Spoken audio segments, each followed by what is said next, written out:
How to log in Metamask account online. Hi everyone, in this video I'm going to show you the ways to log in into your Metamask wallet.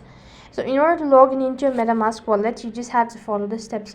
First of all, you need to go ahead and open up a browser, and on the web address bar type in Metamask.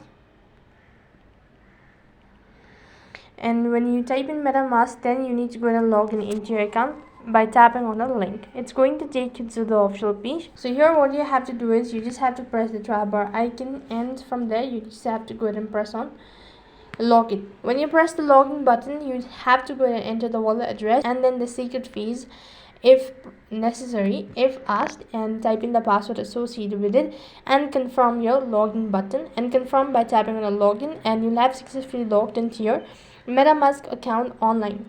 So by following this step, you should be able to log in into your Metamask account online. That is all for this video. I hope the video was helpful. Make sure to like, share and subscribe to our channel. Thank you for watching. See you in the next video.